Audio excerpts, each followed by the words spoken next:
dong dongeng kita. Iya. Iya sayang, sebentar ya. Masihkah Anda mendongeng untuk putra-putri Anda? Malam ini ibu akan bercerita tentang burung kecil yang tidak memiliki sayap.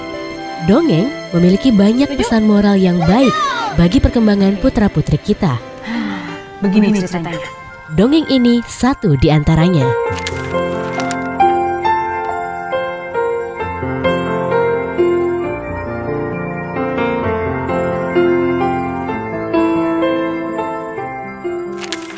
Danau Toba.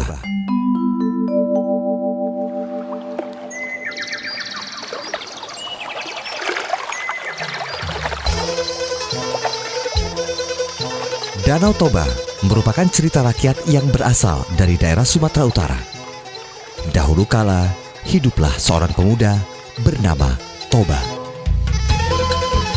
Ia adalah seorang petani yang rajin. Tanah kering berhasil disulapnya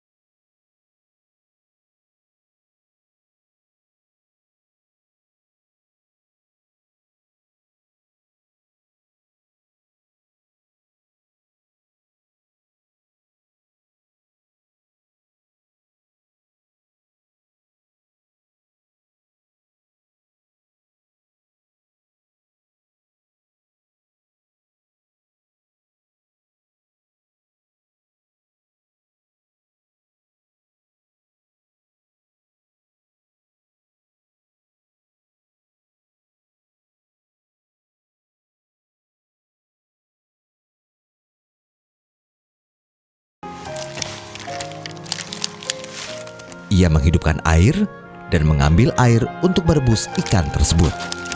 Namun, ketika hendak memasukkan ikan tersebut, Toba berubah pikiran. Setelah melihat ikan tersebut, Toba mengurungkan niatnya untuk memasak ikan tersebut. Kemilau sisik ikan itu yang membuat Toba berubah pikiran. Toba pun akhirnya membuat wadah yang besar untuk ikan itu. Toba merawatnya dan memberi ikan tersebut makan. Seperti biasanya, Toba pergi ke ladang untuk bertani setiap pagi. Sepulang dari ladang, ia hendak memasak untuk makan hari itu. Namun, alangkah terkejutnya ketika ia melihat beraneka macam makanan telah tersaji di meja makannya. Ia heran. Siapakah yang telah mengirimkan makanan itu? Rasa penasarannya digusur dengan rasa laparnya. Ia memutuskan untuk makan terlebih dahulu, setelah itu baru memikirkan hal tersebut. Kejadian yang sama terulang kembali esok hari. Ketika ia hendak masak, tapi makanan sudah tersaji di meja. Hingga kali ini ia tidak dapat menghilangkan rasa penasarannya itu.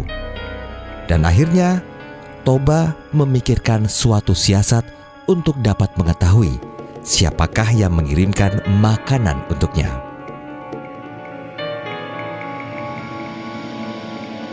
Esok harinya, agar rencana berjalan, Toba pura-pura pergi ke ladang.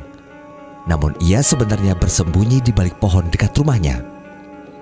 Hampir seharian ia menunggu, namun tidak kunjung satupun orang terlihat mendatangi rumahnya. Hingga akhirnya, menjelang sore hari, ia melihat asap yang datang dari rumahnya. Toba merasa penasaran karena di rumahnya tidak ada seorang pun. Toba merasa penasaran dan khawatir, oleh karenanya Toba memutuskan untuk kembali ke rumah dan melihat apa yang sebenarnya terjadi.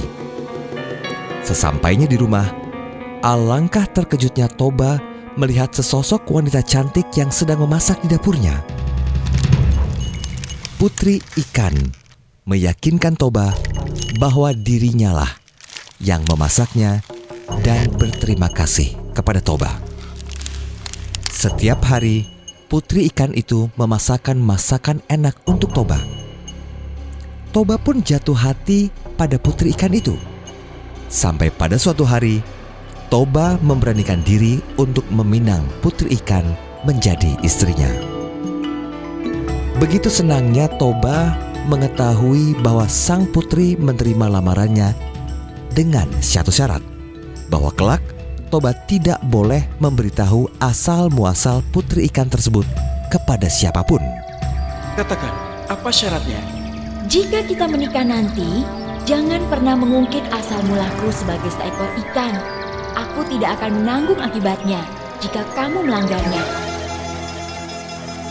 Toba pun mengiyakan persyaratan yang diajukan sang putri. Toba dan putri akhirnya menikah. Warga desa sangat takjub dengan kecantikan putri ikan itu dan merasa iri dengan Toba karena sangat beruntung mendapatkan istri yang cantik. 1 tahun kemudian, Toba dan putri ikan dikaruniai seorang anak laki-laki yang diberi nama Samosir. Samosir memiliki nafsu makan yang cukup besar. Suatu hari, Samosir diminta ibunya untuk menghantarkan bekal makan untuk sang ayah. Sesampainya di ladang, Samosir memberikan pesanan ibunya untuk ayahnya. Namun alangkah terkejutnya Toba ketika membuka bekal. Astaga, apa ini? Kenapa cuma sisaan nasi saja? Itu yang dikatakan Toba kepada Samosir. Maaf ayah, perjalanan ke ladang cukup jauh. Aku merasa lapar, jadi aku makan sebagian bekal untuk ayah di jalan. Samosir, Merah padam muka Toba. Ayah ya? Ia sangat kesal, sehingga ia berada di luar kendali. Toba mengumpat Samosir sejadi-jadinya. Dasar kau ini tak tahu diuntung, dasar anak ikan. Tanpa sengaja, Toba menyebutkan asal-muasal ibunya. Samosir menangis dan mengadu kepada ibunya apa yang dikatakan oleh ayahnya. Bagai tersambar petir, ibu Samosir tidak kuasa menahan air mata yang jatuh membasahi bumi. Nak, pergilah kau ke puncak bukit dan jangan pernah kembali. Mereka pun pergi. Samosir menuruti perintah ibunya.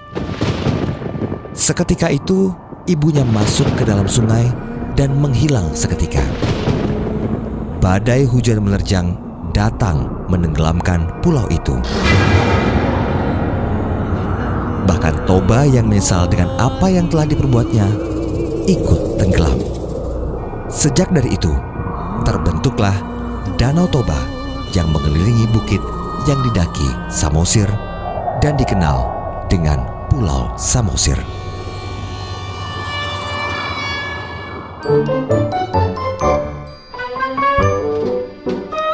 Dongeng itu menyenangkan.